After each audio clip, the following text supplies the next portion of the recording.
welcome to On Trial, starring Mark Radulich, also starring Sean Comer. Hope you're ready, Hollywood, because you're on trial.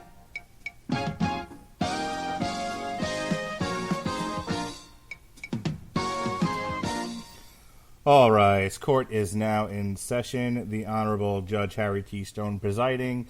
This is On Trial, the podcast that puts all your sacred cows, your favorite movies, your obsessions, your wonderfulness on trial.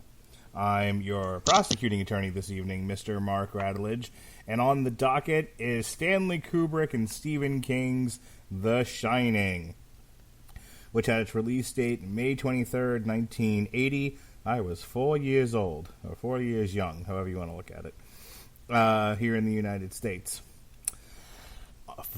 Joining us for the defense, he thinks he's got the easy job tonight. I'm going to show him. Ladies and gentlemen, it's Sean Comer. How do you do, sir? I feel decidedly guilty about referring to this as Stanley Kubrick and Stephen King's The Shining. Wow. Stephen King disowned this shit. Hey, I have a question for you. Okay. Indulge me my laziness. Spare me a Google search. Was there like a defense attorney on Night Court? Like, was there a PD or somebody? Because as fond as I am of this show, I remember Dan Fielding. Marky Post was the defense. Was she the defense? Yeah, okay. She was the public defender. God, I need to sit down and watch me some Night Court. I really, really do. It was somebody before Marky Post. I mean, there were the original like pilot cast was significantly different. And then Roz replaced one of the bailiffs, the elder woman. Yeah. And then Marky Post was the second or third, I think, PD, but she was the cast member that stayed. She was the PD that stayed the longest. And I think that's it. I think the original cast was Dan, Harry, Bull, and Mac. Marky Post in her prime was an absolute gem. Yes, I don't know what she went on to do after that, but that's the thing that I remember her for. I seem to remember she had like another sitcom or something on ABC, and that's about it. I don't remember what the hell it was called. And John Larroquette would go on to do the Date Night with Bruce Willis. He did Date Night with Bruce Willis. He had the John Larroquette Show. Yep. He was the opening narrator for The Crawl in both Texas Chainsaw Massacre and the severely underrated remake. He just did a lot of John Larroquette things because of that velvety, smooth vocal impregnation voice. Mac would turn up on a few things here and there. I think Harry Anderson might have done a show in Vegas. I don't remember when Night Court ended. Oh, bless Harry Anderson. So The Shining. The Shining. Yes. Do you want to get sued, laddie? Okay. What was your take on this? What did you think of it? Straight. We can get more into the more detailed opinions at the end, like we usually do. But I saw this years and years and years ago, and a lot of it I didn't remember. So watching it again today, friend of the show, in quotes, Gavin Napier apparently loves this movie and thinks it's perfect. And I've gotten to the point where arguments through Facebook chat are become a thing of everyone sort of defending their sacred cow by putting down your sacred cow and not actually talking about the movie itself or the television show itself. Yeah. So gotta be blunt with you, Mark. That exact trope right there, observed many times over, is why I don't take part in the Facebook chat very much. Believe me, I understand. I try not to. I did nearly 37 years old in a few weeks. I have finally run out of the patience for that. Right now I am Abed Nadir from Community. I just liking things. Yeah, I definitely had some opinions about. I have personal opinions, and then I have craft arguments that I'm going to make when we get to that part of the show about The Shining. There was a comment made about, get ready for Mark's complaints about haunted houses and how he doesn't like the horror genre. Boy, is that the least of my problems with this film. I don't think Kubrick knew what he wanted this to be. I think he had sort of two ideas about this, and he was pursuing both to the success of neither. I think, and I don't want to give too much away of my argument here, but excuse me, I think its place in culture gives rise to people who think that they couldn't have done this better. Kubrick couldn't have done the movie any better. It's just perfect the way it is.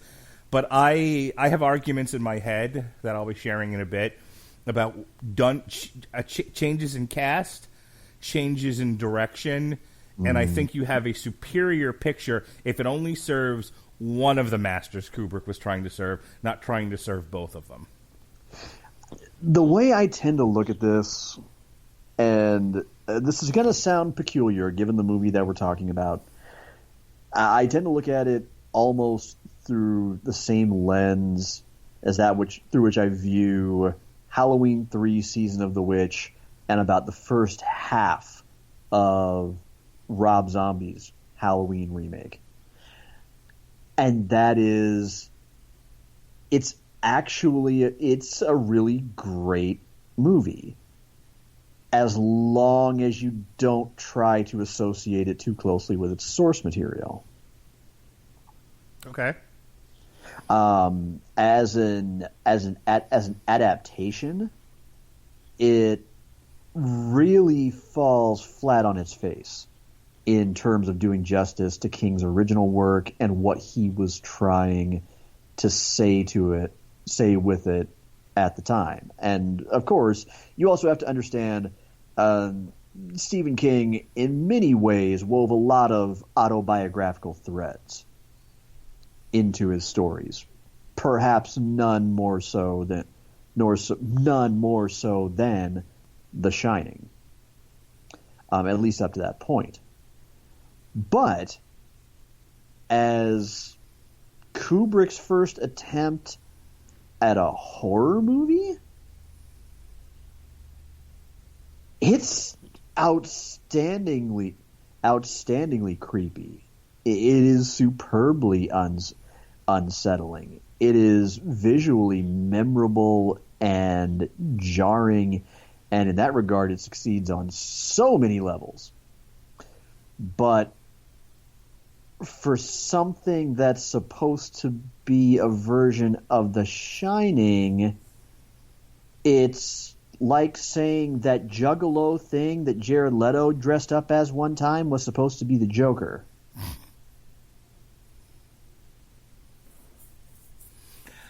We're going to have an interesting discussion about this movie.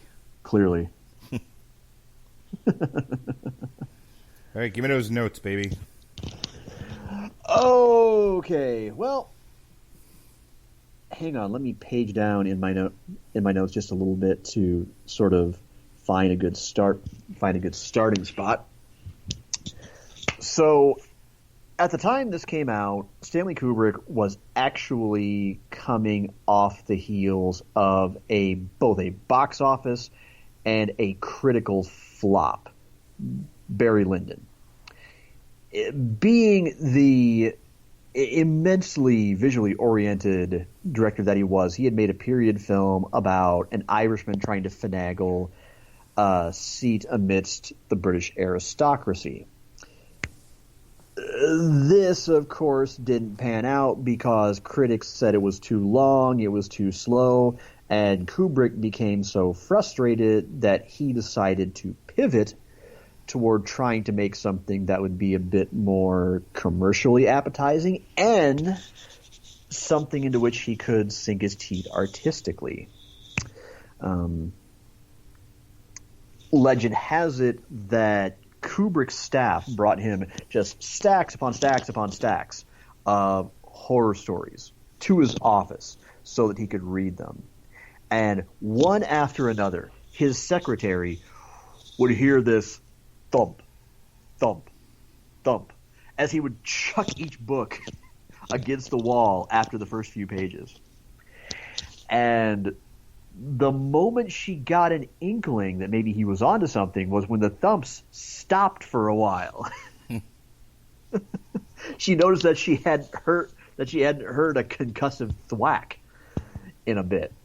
And when she walked in, Kubrick was just positively balls deep in The Shining. And later, demonstrating that maybe he didn't entirely understand the story, he would say, quote, "There's something inherently wrong with the human personality. There's an evil side to it. One of the things that horror stories can do is show us the archetypes of the unconscious. We can see the dark side without having to confront it directly." That's not entirely the intent of The Shining, which is evident in what we eventually got.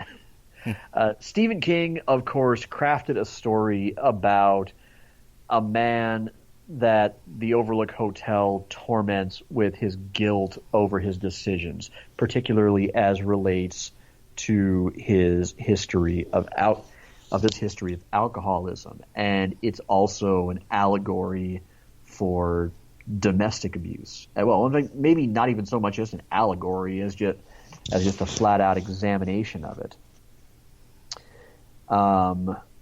in which you see a mostly good-hearted but flawed man just gradually driven insane by the isolation and the supernatural cloud of power about the Overlook. The story that Kubrick ended up telling was one in which an already unhinged asshole had the volume of his assholery dialed up to 11 by the presence of the hotel and became a super king Kamehameha asshole who attempts to slaughter his whole family. And there are also themes in which the pervading belief is that members of the Torrance family and the Grady family are sort of doomed one generation after another to reincarnate and repeat this exact same same cycle of, death, tragedy, abuse in their respective roles as caretakers of the hotel, as evinced supposedly by the fact that you have Charles Grady, the most recent caretaker who met with a tragic end, and Delbert Grady, the ghost encountered by Jack Torrance in the Overlook. The fact that you have Jack Torrance, who is told by Delbert Grady, "You've always been the caretaker here," and then we zoom in on the hotel, and we see someone who apparently lived in the 1920s who looks an awful hell of a lot like Jack Torrance. Which, interesting theory, but it certainly doesn't carry the emotional weight of King's novel. It doesn't carry the feeling. It doesn't quite carry the richness of character that it does. But it's still a fucking terrifying yarn. You mentioned alternate casting possibilities, and this was tremendously interesting. Nicholson was Kubrick's very first choice to play Jack Torrance. So, fitting that he got exactly what he wanted. However, just to sort of play what might have been, Robert De Niro was also considered. He would later claim the film gave him a month's worth of nightmares. Harrison Ford, and possibly the most interesting possibility to me was Robin Williams. I mean, take a moment. Don't imagine like super duper zany Robin, but some combination of 24-hour photo Robin and insomnia Robin playing Jack Torrance. That is fascinating. However, all of those, Stephen King disapproved of all of those choices. He just kind of threw them right out the window.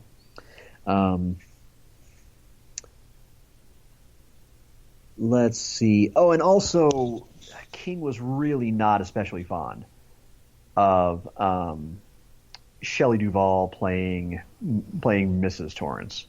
Didn't like her at all. Felt that she was there just to kind of scream and run away, as opposed to being an actual character. You know, actually kind of bringing her to life.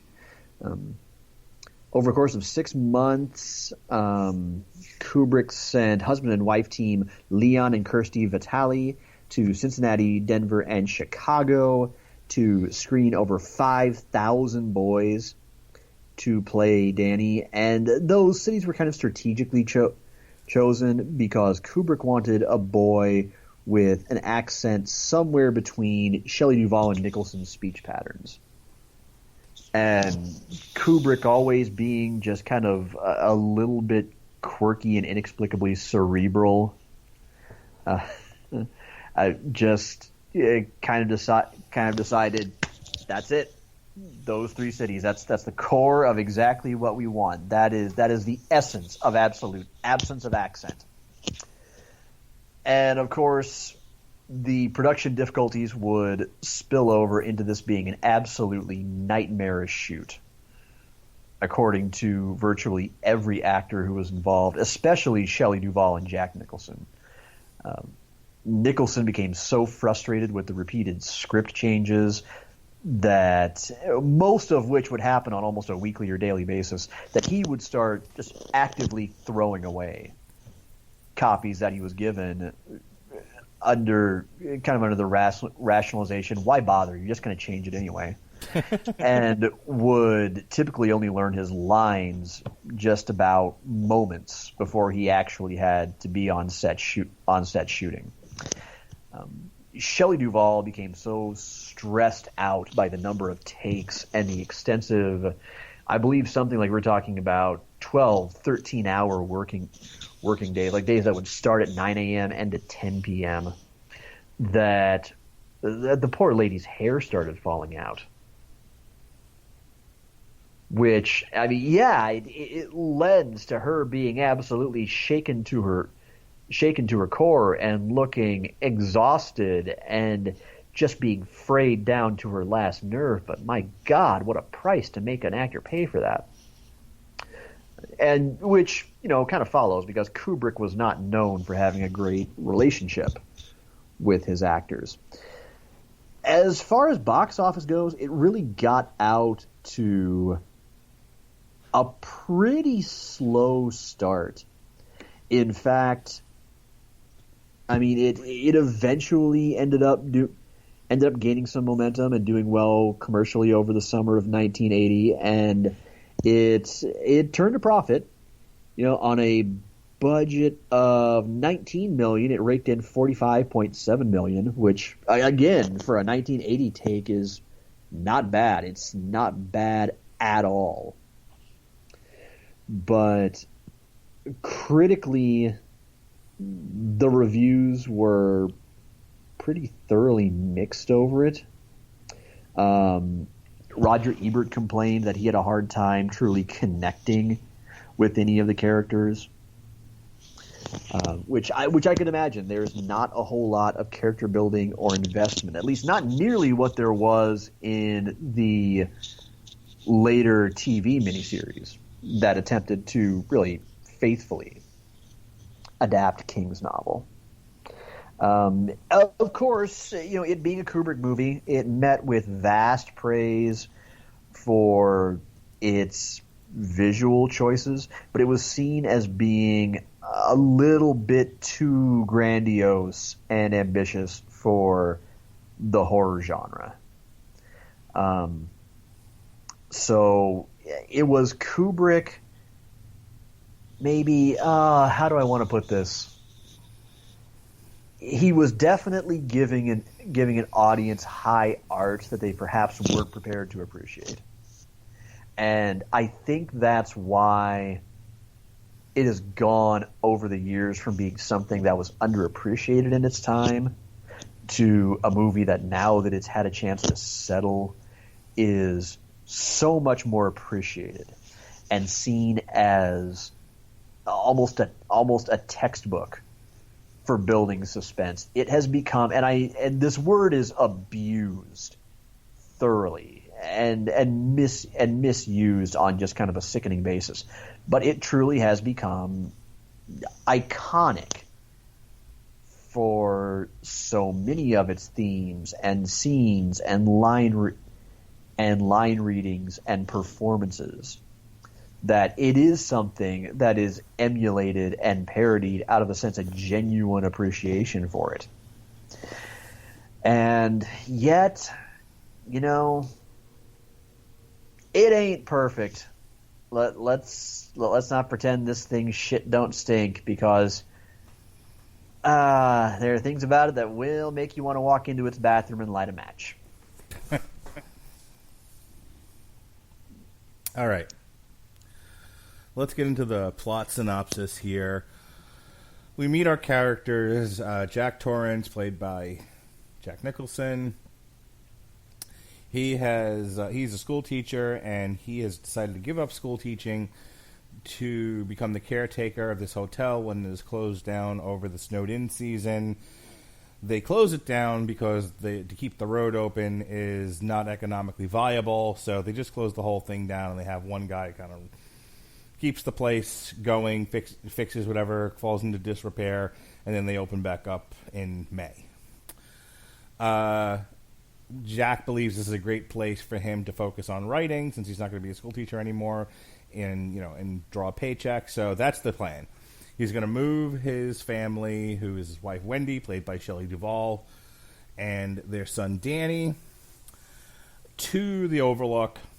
And the first hour, 2, 3, 4, 5 hours of this movie is spent just getting to know this family to a degree, and more getting to know the Overlook. There's a lot of touring this vast hotel and getting its history, to the point they make a point of saying that a previous caretaker got quote-unquote cabin fever and killed himself and his family, not necessarily in that order. So, something for Jack to keep in mind. Jack says, it's not going to be a problem. I love my family. I would never kill them. There's no evidence of that in this film, but I digress. They get there, they tour the place. We meet Jack Halloran, who's played by Scatman Crothers, who reveals himself to be one of those who shine, those who are possessed of telepathic psionic abilities. You know who also has those abilities? Danny. That manifests itself, as Heath says, in a friend that lives in his mouth and hides in his stomach, named, I believe it's Toby. Toby? Tony. Sorry, Tony. Yes. Thank you. So they connect over that, and Danny had actually seen visions of the future horror that awaits them at the Overlook, but was not able to contextualize them, so they were just horrific images. Tony, by the way, also warns Danny this is a terrible idea and they shouldn't do it, but he's a child and has no choice in the matter. So, things start off innocently enough. Jack feels like he's always meant to have been at the Overlook. He feels very home there, and they're making their life for themselves. Shelley Duvall is seen making breakfast, and the kids playing around the hotel. He's in the maze, or he's riding his little tricycle. Occasionally, he sees a ghost, and Scatman Crothers warned him, don't go into room 237. There's nothing for you there. Don't go there. which, of course, later on he will, because the door will be open and curiosity, killing cats, and all of that. Over the passage of time, Jack's behavior starts to become more erratic. He becomes more flippant and defensive and angry, and starts step after step after step descending into madness. There's a bit where, as I said, Danny goes into room 237, comes out with a bruise, and even though there's no liquor in this place, and they made a point of saying that, Shelley Duvall accuses him of getting drunk as he had once before and hurting the child as he had once before. But Jack has given up booze for the past 5 months or longer, so he feels attacked and derided and unjustly accused, and so he wanders into the ballroom where there's a ghost bartender, and he drinks ghost bourbon. And he proceeds to talk about the negativity of marriage. But then Shelley Duvall, in a scene we never see, tells him, hey, it wasn't you, clearly. It was an old woman that's running around this hotel that we've never seen before in the month that we've been here or whatever. So he goes and checks it out, where he runs afoul of the infamous naked woman in the bathtub, who's, of course, a decrepit old, and upon reflection goes from hot naked woman to decrepit old woman. Some more descent into madness. There's some nastiness between Duvall and Jack Nicholson. Along this time, we have Halloran and Scott Crothers, who thinks it's just has a suspicion things are not going well at the Overlook and tries to get in touch with them. When he can't get in touch with them, his suspicions are more or less confirmed. So he makes his way from Florida, where he's enjoying his time off, back to the Overlook to investigate, because he knows the history of the place and he knows things are probably have gone off the rails. Getting to the point, Jack has erupted into outrageous madness. He has had enough. He runs into a ghost. This is now the second time he's gone to this ballroom, and he runs into, I believe the ghost is Grady, and Grady says, your wife needs to be disciplined, as does your son. And oh, by the way, your son has made contact with Halloran and getting him involved, and you probably need to clean this up before it goes sideways for you. And he says, right, kill the baby, kill the wife. I understand. These are the things we must do. Which that all makes sense. So, Jack goes in pursuit of Wendy. Wendy hits him with a bat. He falls down the stairs. She throws him into the pantry and tries to then make a run for it. Jack is let out by the ghosts, and we finally have our explosion of horror of things that have been parodied again and again and again. We have the famous chase with the axe and the hacking of the door, and here's Johnny and all of that. Somewhere in the middle of all this, Danny had gone into a trance, and his friend was possessing his body, and he was saying red rum when because he knows what's about to happen. Shelley Duvall sees him write red rum on the wall, and of course the reflection is murder, which is about what's going to happen to them. So they go hide in the bathroom. Danny goes out the window. Shelley Duvall can't fit, so she's stuck in the bathroom. Jack tries to hack his way in there. She cuts his hand. He backs off. About that time, Halloran gets there, and so Jack goes after Halloran, and for Halloran's troubles, he gets an axe to the heart. This gives Shelley Duvall an opportunity to try and escape and look for Danny. Jack goes pursuing Danny outside, where it is snowing and cold and awful. They go into a hedge maze where Danny tricks Jack into getting lost. He covers up his tracks, and he doesn't know where Danny got off to. Danny escapes the hedge maze, Jack freezes and dies. And Shelley Duvall and Danny leave the Overlook. That, in a nutshell, is The Shining. All right. Let me start off with, I think, the major... Here's what I was talking about as far as it was serving two masters in terms of themes and whatnot. Kubrick seemed to want to do a psychological piece about the descent into madness.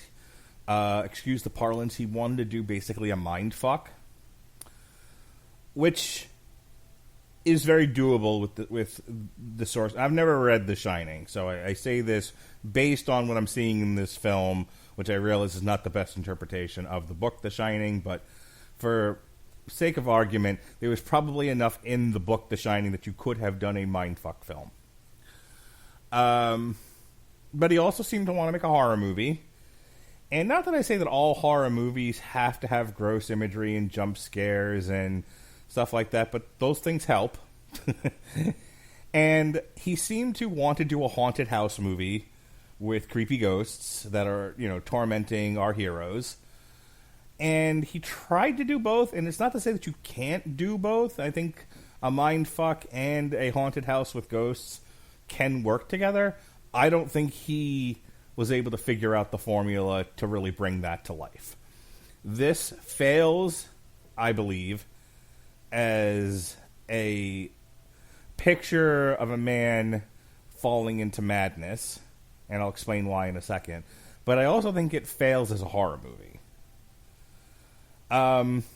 As a character piece about a jerk who struggles with alcoholism, gets fed up and tries to kill his family, it works just fine. But that's really not what he was trying to do. That may have been an element of it, but that's not really what the film is supposed to be. But honestly, that's the only part of this film that's successful. Which brings me to characterization. This is not a very interesting... Jack Torrance is not a very interesting character. He's played interesting. Jack Nicholson's a hell of an actor. And Jack Nicholson doing crazy pants and, and hamming it up and chewing the scenery and throwing an axe around, that's all good stuff. And that stuff was fun to watch, and that is interesting, and I wouldn't necessarily call it terrifying. But, watching Jack Nicholson say, what do you have, bub? Hair of the dog that bit me. Yum, yum, yum, yum, yum, yum. All right, great. So, Jack Nicholson, despite his frustrations on set, clearly having fun with the material. The problem here is that the character of Jack Torrance, who the arc that you're supposed to be following is, a guy who would otherwise love and take care of his family, being tormented, just going by what's in the film here, tormented by ghosts and solitude, and which one is it? And I think that's an interesting question, right? Is it the ghosts that are tormenting him? Is it the solitude that's tormenting him? Is it the silence in the solitude and thinking about decisions that he's made? Sean mentioned that that's actually in the book. So these are all things that, you can play with, but you really should start with a guy who otherwise is somebody that you would cheer for and you don't want to see murder his family. It's not what you get here. You get an asshole who's an asshole from the start. He walked into the Overlook, even in the interview scene, kind of an asshole. Then driving to the Overlook with this kid and the wife, definitely an asshole. And they're not there long before he's still an asshole anyway. So when his attitude starts to change, and you can make the argument that, well, that kind of works because, is he being an asshole or is it the torment of being there that's really starting to get to him? One never knows. So the problem is, that's not a particularly big leap. The leap is when he goes completely crazy and, all work and no play make Jack a dull boy and he's wielding an axe and all of that. But even the scene where he's yelling at Wendy, about, look, every time you walk in here, you break my concentration, fuck off. Again, not that far of a leap from where we started. So it's not really startling. You know, Kubrick focuses so much on atmosphere, which is not a bad thing, that he kind of does the Alfred Hitchcock thing of actors are just moving scenery. Like, you don't see them as people is the problem here. People who are now being affected by their setting and by their choices. They're just people in a situation reacting to things. And so the long and the short of it for Jack is, because he starts off in a very similar place to where he ends, it's not a very interesting journey to follow him on. Let me stay with Jack for a second. Jack Nicholson was not a great choice for this character. I'll tell you why. People are like, what? He's awesome in this. Cotton. I'm not saying he's not. I'm really not. I just went through a whole thing about how he's chewing scenery and having fun. He's actually dynamic and interesting to watch. I loved the scenes at the bar for the performance, outside of everything else. Why this isn't a good choice is, even with the script as written by virtue of what we see on screen, there are other actors that convey with just their facial features, their presence, that convey empathy, that elicit sympathy. I actually think Harrison Ford might have been a better choice for this. Harrison Ford, we talked about this when we talked about the Tom, what's the name of the author trilogy? Hunt for Red October, Patriot Games. Tom Clancy. Thank you. The Tom Clancy trilogy. How Harrison Ford just kind of lives in a state of befuddlement. He, the camera's just on him, and he doesn't know what's going on anywhere at any given time. In Star Wars, he was as cool as the other side of the pillow, no matter what was happening, and that's just his face, especially in 1980. Okay. If I think Han Solo in this situation, even if you write him as a jerk, like, Harrison Ford's adorable. I don't hate you, Harrison Ford. I'd stay mad at you. Let me pinch those cheeks. You're so cute. Harrison Ford, you can't be a jerk. You're adorable. So that's the actor you need for that role, if that's how you're going to write him. If you're not going to write a decent man who falls prey to his own, who falls prey to ghosts and solitude and his own shortcomings, then you should at least start with an actor who, devoid of everything else, starts off looking that way, physically. And then a good enough actor will, despite those intrinsic traits, start to perform crazy pants for you, which Harrison Ford can also do. Robin Williams at that time, maybe. The problem is, I think once you get to crazy pants, then you're into cocaine, Robin Williams, and now you've gone too far. So maybe Robin Williams with a director directing him with a gun to his head, calming him down a bit, might have also worked. Robert De Niro, definitely not. Robert De Niro elicits no sympathy ever under any circumstances. No.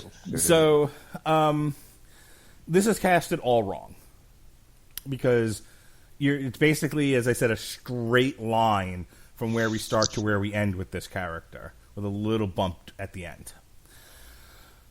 Shelley Duvall tries her level best. There's probably a reason why the only other two movies I can recall her being in were in Nashville and Popeye. And quite frankly, she's awesome as Olive Oyl, and I can't get that out of my head. I kind of wish she had channeled more Olive Oyl for this role. Then she would have at least had a personality other than Southern Mom. That would have been really a whole other take on the chemistry between Robin Williams and Shelley Duvall. That would have been a triumphant return to the screen. Robin Williams and Shelley Duvall and Stanley Kubrick's The Shining. In a parallel universe, that's what happened. Oh shit! Well, now I don't so much want to see Robin Williams and Shelley Duvall locked up as Jack and Wendy Torrance. I want to see Robin Williams and Shelley Duvall locked up in the Overlook as Popeye and Olive Oil. Oh, Popeye! Here's Popeye. Sweet Pea's riding a tricycle around the hotel. Oh, perfect. It's like, oh, Popeye, there's Ghost. And he eats the spinach and punches the ghost. Be great. Paging Ben Cologne. Paging Benjamin J. Cologne. We need somebody to do The Shining starring Popeye and Olive Oil. Someone make that happen. Ben. Anyway, Shelley Duvall has no character in this. She's doing her level best to perform Southern mom, scared mom, horror babe. And yeah, look, I buy that she's genuinely terrified of a guy coming at her with an axe. And watching her swing that bat has to be like Robert Winfrey watching bare knuckle boxing. It's just awful. Like, that's not how you swing a bat, lady. But that's the problem is this is a 2 hour and 24 minute movie. At least that's the cut that finally made it to the screen. And you're watching one guy who starts off negative and only gets more negative. You're watching Shelley Duvall, who makes no changes and is not interesting and is just reacting. And then there's the kid, who and this is where I feel like a lot was left on the table, and there's so much more that could have been done with the kid and Hollerin', to where you really start to get a sense of his power and what it means and how it affects this hotel, how the hotel is affecting him. But what you're left with is the kid yelling "Red Rum," or you get his back as he's driving the tricycle around. There's not enough of the kid and how the hotel is affecting him or he's affecting the hotel. Not enough of his use of his power. He's honestly made... It's almost like Kubrick said, "We'll make the kid part of the scary part of the movie. You know, and we'll make him sort of an unreliable character. Is he going to kill Shelley with the knife, or is he just saying, hey, warning, warning, Will Robinson, we hit danger afoot?" And that's fine. It's minimally effective. My problem is there was potentially more you could do with this, and that takes away from my appreciation of it. And ultimately, that makes me criticize the film more. When I'm, granted, from a Monday morning quarterback point of view, saying there's so many ways you could have gone with this film and so much more you could have done with it, I then can't say it's also a good film. It's hard for me to reconcile those two things. I think everyone's trying, but I don't think there's a clear vision of what this was supposed to be. I think it's muddled. I think the characters are kind of static, and I don't think this is a very interesting story. There was potentially an interesting story here. I love the idea of... And then they do nothing also. They give you this bit of... If I have to hear one more time in an exposition dump that such and such thing was built on an Indian burial ground, I'm going to throw something across the room. Mm-hmm. But at least Poltergeist made a point of doing something with that bit where, you know, the Indian burial ground swallows the house. You have Craig T. Nelson shaking the one guy going, "You didn't move the bodies! You didn't move the bodies! What's in the box?" All right, that's a different movie. So, you know, this is like, it was built on an Indian burial ground, and Indians were shooting at them as they were building the place. And then there's a lot of inference there, but I don't think anyone even remembers that detail by the end of the movie. So... I mean, I'm not saying there had to be like a ghost of an Indian smoking a pipe and going, "How, white man?" But still, give me something. That's it. I don't want to belabor the point. Those are my major issues with The Shining. I think valiant effort, but ultimately undone by a lack of vision and a lack of dynamic characters. and ultimately a poorly casted Jack Torrance. Your witness, sir. What we have here is a cover song. It's All Along the Watchtower.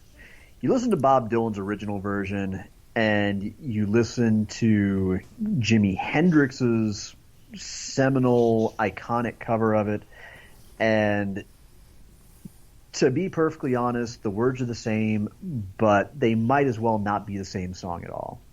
And in terms of other popular renditions, then you listen to those other two, and then you listen to the equally beloved version by Dave Matthews Band that became a staple at their live shows, and it becomes a whole separately haunting, tense take of it. That is what this is. It was clearly never intended to be an homage to Stephen King's story, which explains the emotional disconnect. This is not Stanley Kubrick's story. It is King's, in as much that King wrote it as that he wove so much of himself into it. You have to remember, much of this was King grappling with his own personal substance abuse demons at the time. And hence, that's something that, being distinctly King's, is difficult for Kubrick to connect with at all. Especially since Kubrick, while visually, to say the least, adept, was not really known for his extensive emotional palette.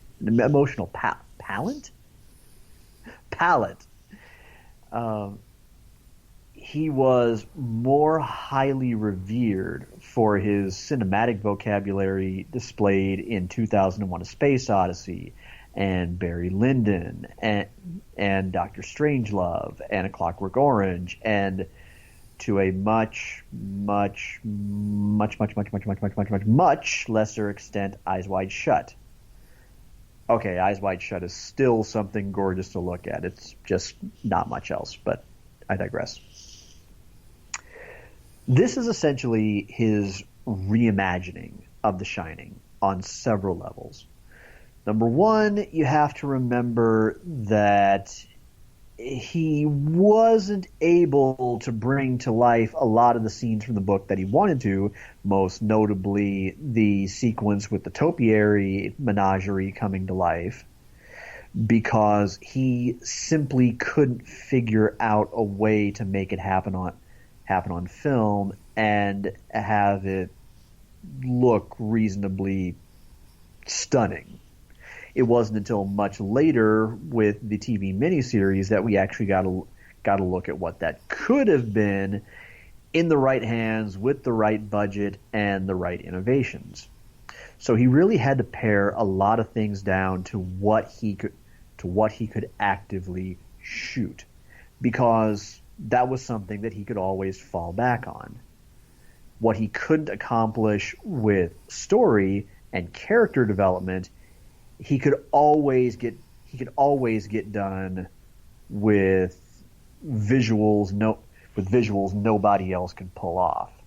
And it's worth noting that this is the film that truly introduced the then brand new Steadicam, which he uses to great effect on long shots, long takes, to build truly extensive tension from, at the time, angles that other horror movies just hadn't been able to explore. Shoot things in ways that gave the Overlook a truly otherworldly aura. Something that really made you wonder, given some of the angles you were seeing things from, if you were really seeing the real world or just somebody's fantastical nightmare. As for Jack Torrance himself, it's a different take on the character, but I hesitate to call it an entirely bad one. Again, King's original Jack Torrance contains a great deal of of himself. So in a way, I'm glad that Kubrick pulled back from trying to connect with that, because it gave him a chance to tell his own story, to truly tell a chilling haunted house story with all that desperation, and to do it by making Wendy and Danny the ones you sympathize with, and truly establishing the movie's monster right from the beginning, almost from the very first time we see Jack Torrance. You just get the instant vibe that there is something that's desperately, it's hanging on by a hinge. The door is hanging on a hinge, and it's just waiting to fall loose.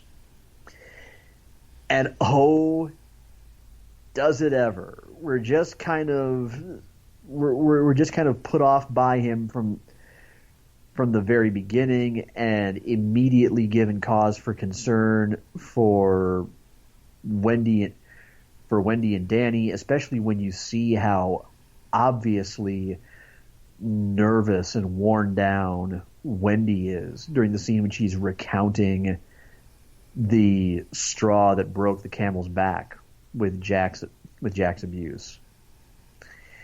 And you're just kind of always given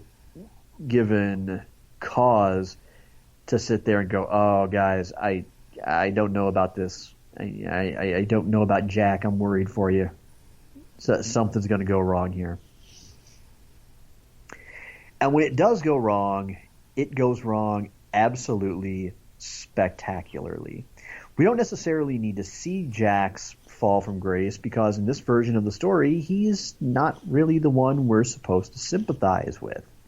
So, given Kubrick's vision and what he was going for, Nicholson was perfectly effective. He was a fine choice precisely because you couldn't sympathize with him. I think that's exactly why Robin Williams probably would have been so wrong. There's just an element about Robin that tragically we would find out later was all too personal, that would often make you take a look into his eyes, and even when you weren't really supposed to like him, you still sympathized with him. Something still kind of tugged at your heartstrings. And it was something about that inner conflict in him. As for Robert De Niro, no. It never, ever, ever, ever would have worked. He was too much of a physical presence, of an intimidator at the time. He hadn't yet tapped into that aspect where he could engender even a small measure of sympathy. And by that point, given his roles, he was just too much of a dramatic force of nature. We would have never felt sorry for him for a moment. He didn't have that kind of sensitivity. As bizarre as this is going to sound, and I can't believe I'm about to say it myself, he lacked the heart of Steven Weber. That the guy from Wings so effectively employed to bring Jack Torrance to life for ABC. God, now that I say it, I feel like I need a drink. But I mentioned at the top that it's a great movie as long as you can separate it from what it's theoretically supposed to be. As long as you don't go in expecting a story in which it's going to turn out that Tony was Danny's projected future self, warning him about what was about to happen, and how Jack has a redemptive moment when he basically saves his family by blowing up the Overlook. as long as you don't expect that, you can still thoroughly enjoy what you get. It's terribly, terribly ambiguous. There have been a shocking amount of theories and analyses connected to this movie over the years. Everything from a rather lengthy essay that I watched most of earlier, covering the themes of abuse throughout the movie, to ideas that everything was an allegory for the white man's slaughter of the American Indians, and even the Holocaust. Okay. You know, it's a movie that you can watch it and very much kind of take away whatever you want, and it's almost like Stanley Kubrick in The Afterlife would be kind of like looking sideways and going, "I'm not going to tell you you're wrong." No, maybe it was, maybe it wasn't. Again, Kubrick was an auteur. He had no knack for feeling, for emotion at all. But when it came to absolute visual artistry, he was almost peerless, even if he was a pain in the ass to work with. Okay, you were about ready to say something. Go ahead. I was. As you're talking, I was like, okay, this move is absolutely defensible if you regard it the same way you regard a prostitute. You get nothing emotional out of it, but if you're just looking for a good time, sure, there's a good time to be had with this. Yeah, well put. This is not. You know what? I'm talking to you. You're okay with it. I say that to Robert or Jesse. Everyone pulls their collars and clutches their pearls. Okay, why? Because you found a positive defense for prostitution, or because you talked about prostitutes. Anytime I start making any sort of anything regarding sexual anything, I make both of those guys nervous. Jesse is more funny about it. Robert thinks I'm speaking Latin at times. Okay. I'm going to ask you to repeat.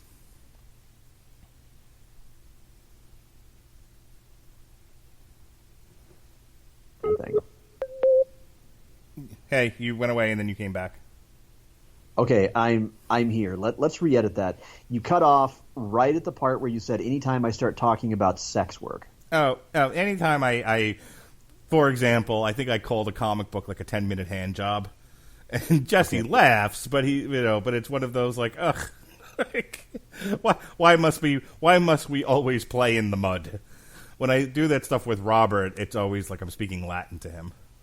I'm not sheltered. I'm not deprived. Hell, on my stream, I currently have a subscriber goal that if we get up to 50 paid subs on my channel, I'll stream wearing a sports bra on cam. Fair enough. I was gonna say, just how sanitized do you think I'm genuinely going to be? You know what? I'm so used to getting, and not that I was looking for this, but as an aside, I'm so used to saying stuff like that and getting like a yeah reaction that when I didn't get one, I was like, I forgot who I was talking to.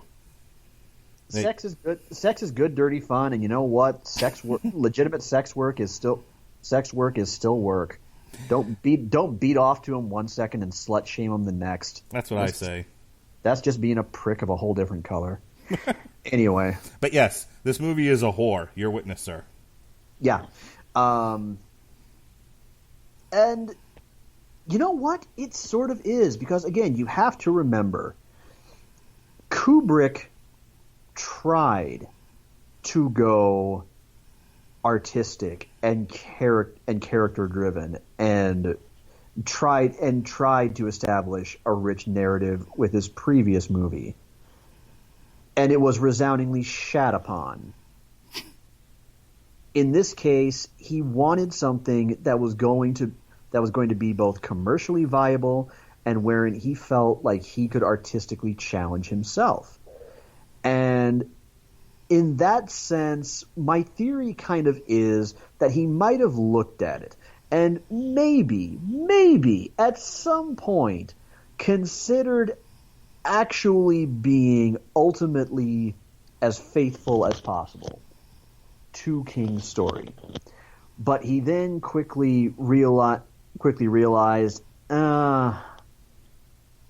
when it comes to emotional sensitivity, I'm really out of my wheelhouse, as by all accounts, as a person and as a director. I mean, you were the one who said himself he treats actors as living scenery, and I hardly think you're wrong. But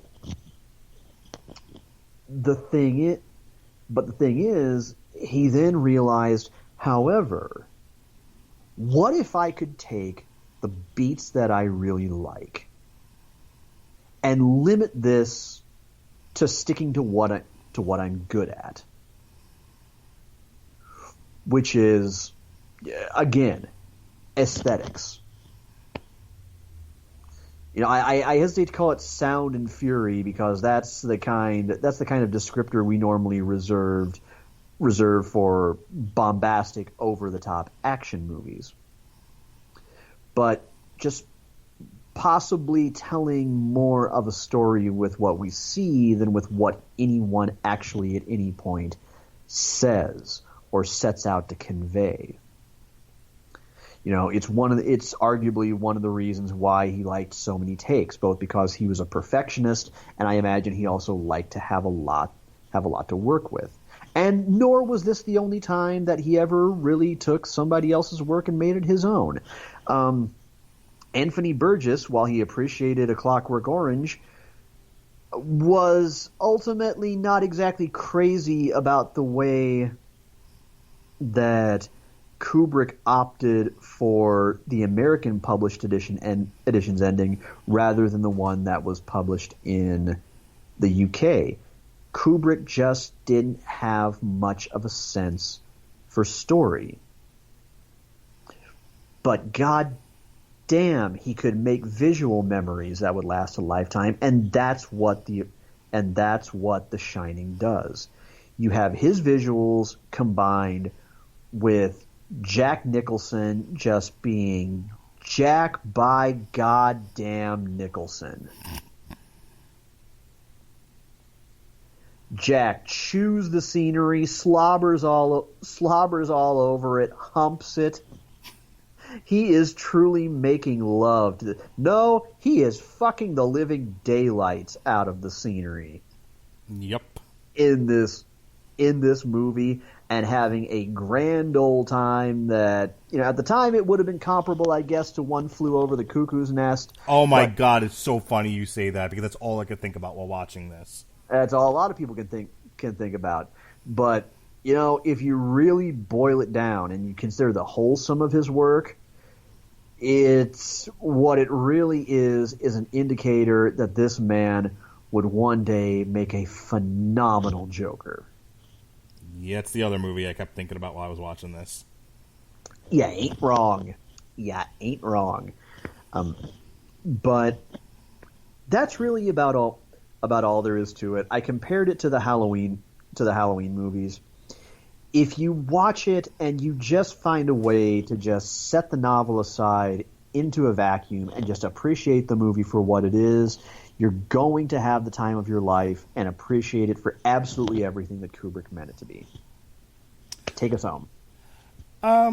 Look, you're not wrong. I think that's the problem here. Strict film analysis is not general film appreciation. People say, I like a thing, therefore thing is good.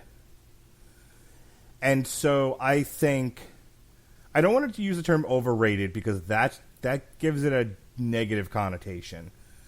And I'm not trying to shit on people's good time here, nor do I really want to invite a bevy of, I like The Shining, it's a masterclass in film, go fuck yourself, Radulich. It's not really where I want to go with this. But I think all of my craft criticisms are valid, and I think that because so many people look, if you just watch the last 45 minutes of this movie, you will have equally, if not a better time watching this movie than if you watch the whole 2 hours and the whole 2 hours and 24 minutes. Like that last bit where Jack has flipped his wig and he's chasing Shelley Duvall around, all of that stuff, that's the shit that other than the twin girls in the hallway come play with us, that's all the stuff everyone parodies. That's all the stuff that everyone loves about this movie. So you spend all this other time waiting for that one part. Now, that one part is memorable and fun and scary and atmospheric and all of those things that we talked about. But in order to get there, you need the first part of it, which has its flaws. But again, people aren't really watching this for film craft. They're watching it to have they're watching it because they want the thrill that the horror genre gives you. And if you can be patient and wait for it, or, throw it in your Blu-ray player and just go right to that part of the movie, yeah, there's a good time to be had. But if you get nothing else out of any one of my podcasts where we review visual mediums, even the heavy metal albums, I say this sort of thing, it's just because you like it and you had a good time with it doesn't make it good. There is an objective criteria for filmmaking. Mm-hmm. And I'm not saying you have to abide by a biblical set of rules, but, keeping your camera in focus typically would be a good one. Not that this doesn't, but it's things like that. I think where the film is successful all the way through, and because I was in the position of prosecuting it, I didn't bring it up, but it's worth saying now. Yeah, Kubrick's a hell of a visual director. But that's the thing. If you're not thinking about it and you're not trying to connect with the film emotionally, and you're not going through sort of an interpretive analysis experience, a visual film can be defined as 100% successful for film craft. Once you start getting into the emotionality of it and the ability to relate, when those elements are absent, then you start hacking away at the objective quality of the film. So I say all that to basically say, yeah, if you're just looking at it, it's a very pretty thing. It's a very interesting thing. It's one of the girls doing sex work on Twitter. You're scrolling through. Look, tits! They're pretty, lovely, wonderful. You're scrolling through. Hey, there's a girl, people having sex. Fantastic. I enjoy this visual. Yep. And maybe some of it stays with you depending on your kink. Who knows? But, then you turn off Twitter and you go on and you do something else. The Shining, everybody. It's tits on Twitter. You're actually not wrong. No, that's not a bad interpretation of it. The only thing I would kind of add on to that is, let me put it to you this way. There's tits on Twitter, as in, I just took a bathroom mirror selfie. Sure. And then there are those people, and some of them aren't even necessarily sex workers. Sometimes they're just extremely sex positive people who just love to share themselves. Yep, they're artfully posting pictures of themselves. Exactly, and they're clearly taking some time. They're hefting the girls up just so. They're angled in just a very measured way. The lighting is just right. They've maybe chosen a tasteful black and white filter. Sure. So I will go along with that. These were The Shining is an artfully, tastefully done tit picture on Twitter. Yeah. Perfect. Mm-hmm. Yeah. This was an interesting discussion. I have to say, there are people probably listening to this going, Kubrick, and going to another podcast that doesn't have this particular interpretation of the movie, because I think this is truly unique. I don't think Kubrick's ever been described such this way. You know, he was what he was. Mm-hmm. And again, he wasn't a terribly emotionally invested storyteller. He never. But isn't that the 70s though? Gosh, there were so many. Robert Winfrey kind of made fun of me. He was just like, you couldn't, at 43 years old with your penchant for explosions, you couldn't sit through The Deer Hunter today. And I'm like, that's not true. I still appreciate a visual, well-told story. And so much of that was the 70s.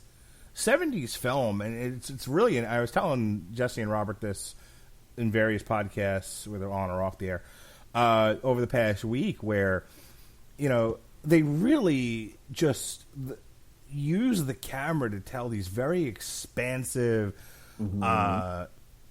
dramatic, atmospheric stories. Mm-hmm. There's a lot of silence in these films. There's a lot of really using visuals to tell your story. And I don't know. Sometimes I think that's a lost art in modern filmmaking. It definitely is. It as much as I give a passionate middle finger to Francis Ford Coppola and Martin Scorsese, it is something that has really been lost to time, and only a rare few ever seem to bring it back and truly display an appreciation for it. So just as an aside, and I don't want to go off on a long tangent here, because this is a whole other podcast, but on the subject specifically of visual storytelling being a lost art, and specifically Scorsese picking on Marvel movies, has there been a more eerie, more traumatic viewing experience than the dusting in Infinity War? I really don't think there has. And I think that's one of the first scenes anybody should point to and should be throwing right back into Marty's face. Yeah, that's why I brought it up. He says it. Because what he doesn't get, and I don't know, maybe he doesn't understand this, because part of what's so different about the MCU is something that also stems from comic fandom in general. And that is the concept that you spend so much time building investment in characters.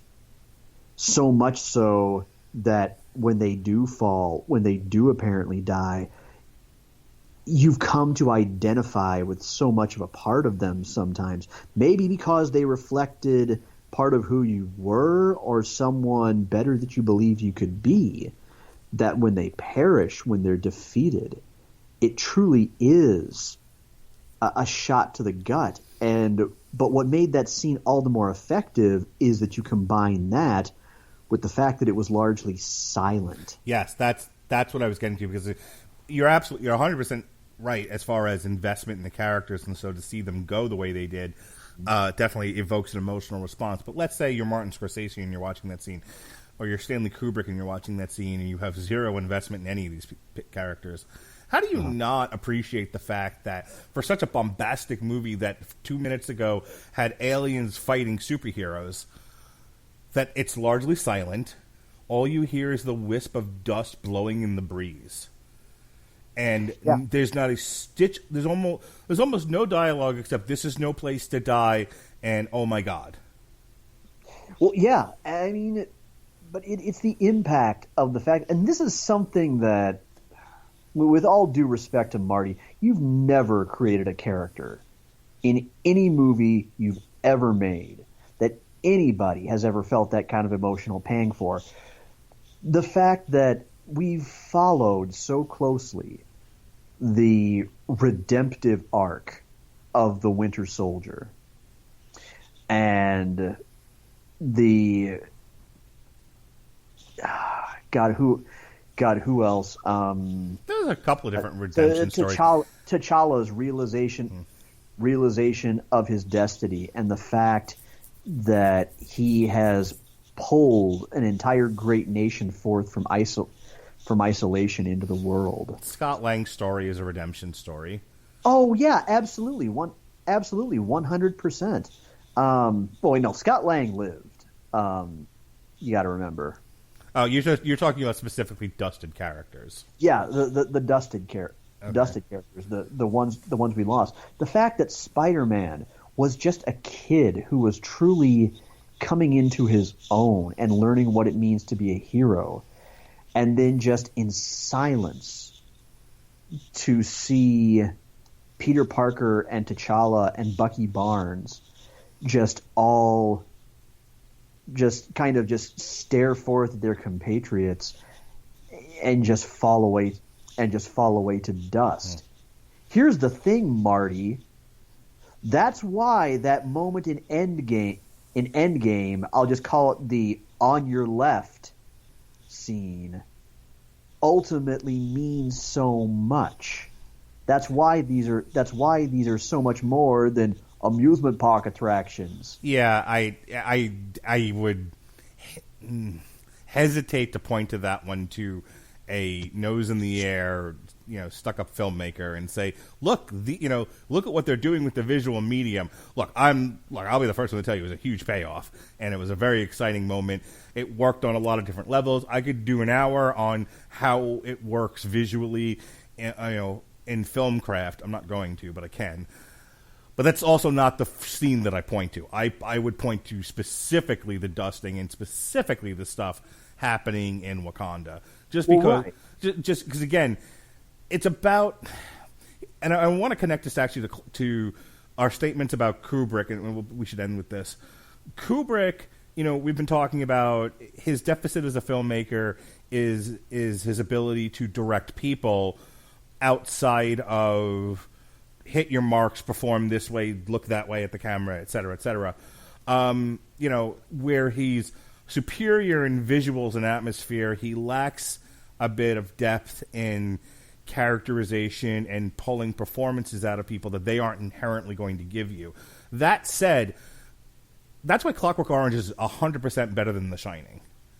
Because all of those things, I think, fire on all cylinders. I think it's such a detestable character in Alex. I still think there's performance there's direction, there's sympathy, there's empathy. Maybe I need to rewatch A Clockwork Orange, but I've seen that movie 100 times, and I always felt very connected to what was happening in that movie and very emotionally invested. Than I did in The Shining. Well, then allow me to point out the difference. Okay. Whereas Kubrick really twisted The Shining into something that was, by and large, keynotes aside, unrecognizable from the original novel. A Clockwork Orange was astoundingly faithful to Anthony Burgess's original story. That's fair. The main thing that changed was, as I said, it was released with one ending abroad and another ending here in the United States, and Kubrick chose to employ the Americanized ending.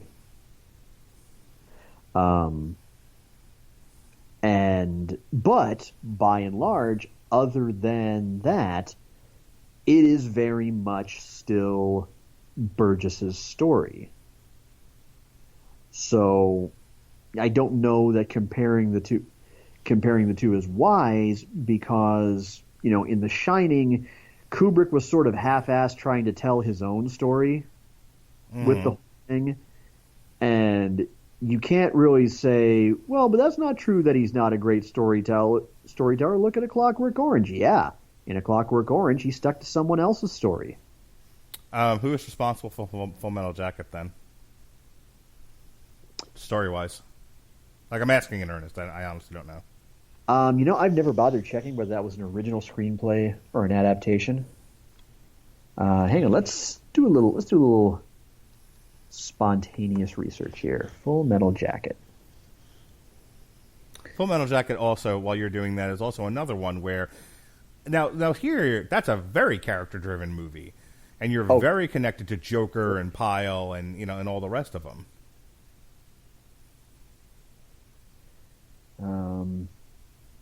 Damn, the Wikipedia article is a ways down. Oh, there it is. No, it wasn't. I just scrolled right past it. Derp. Directed, co-written, and produced by Stanley Kubrick. Well, there you go. Yeah. Oh, wait, hang on. It was based on Gustav Hasford's novel, The Short Timers. So it was adapted. Be an interesting experiment in reading the book and seeing how close the film got to the book, but another time. Yeah. Just to put an exclamation point on that part of the conversation, and then we'll get into plugs. Yeah, I to all of these people like, oh, Marvel movies are just theme park rides, they're not real movies. You are missing. You are not seeing some of the art that comes out of these things, and I'm not saying they're all winners. You know, Captain Marvel sitting on a bench going, want to arm wrestle for the Tesseract. Probably not the best cinematic moment in history. The dusting, however, is a great use of atmosphere and visual storytelling. So take it easy, fellas. And hey, fuck you, Marty. I ultimately ended up far more emotionally invested in Tony Stark than I was in any character I can think of from any movie you have ever made. Have you watched The Irishman on Netflix yet? Nope. Yeah, it's on my list. I got to watch that, and Dolomite Is My Name. All right. What do you got going on the old Twitch and wherever else you're streaming these days? Well, it's funny you ask. As of right now, it's about 10 till 10 p.m. Central Time as we're finishing up recording this. And by about 10:30 p.m. Central Time, I am actually going to be over on Twitch tonight.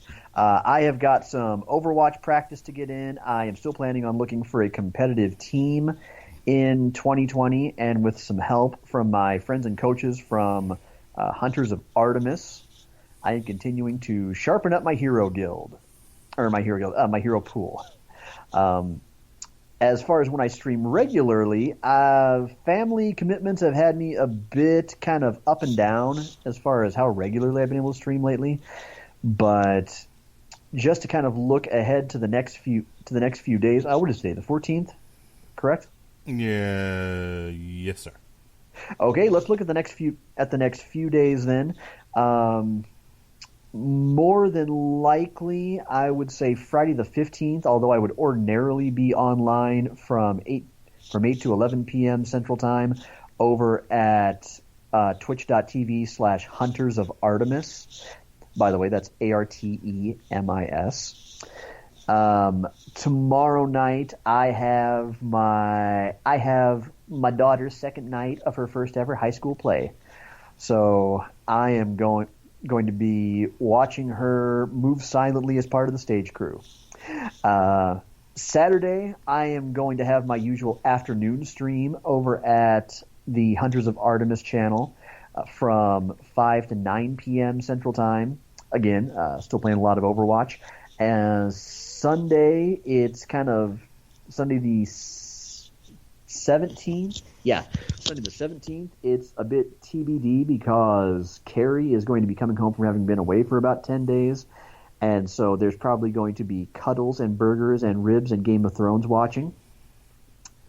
Monday the 18th, I am off, but I plan to be back on my schedule starting the 19th through 21st from 6 p.m. to 9 p.m. Central over at twitch.tv/Comer Codex, COMER, CODEX. And then it's back around the bend to my usual weekend schedule for Friday and Saturday. Alrighty, folks. So this has been Stephen King week all week long. We did Stephen King's End on Source Material, Dr. Sleep on Damn You Hollywood. We took a break to talk Rumahoy, Time to Party. And then obviously we did an on-trial for The Shining tonight. We also did reviews of AEW Full Gear. This is actually our second on-trial of the week. We did one on Veterans Day, myself and Andrew Graham. Andrew Graham made his debut on trial with charges he brought up against 13 Hours, the story of contract security in Benghazi. So that was fun. People seem to have enjoyed that. Next week, we've got The Boys Volume 1. For those of you that simply wish I would walk into the woods to live deliberately and not be on source material anymore, you got your wish. That's just Gavin and Jesse. However, myself and Robert Winfrey will be doing a Damn You Hollywood for Ford versus Ferrari. Myself and Alexis Haina will be reviewing She-Ra Season 4, and we'll be reviewing Dragon Force Extreme Power Metal, and then myself and Jesse Starcher will look at The Boys Season 1. We've got boxing coverage, MMA coverage, all kinds of stuff for you. The week before, the couple of days before Thanksgiving, we'll have a TV party for Wu-Tang and American Saga. We'll have Survivor Series and NXT War Games coverage.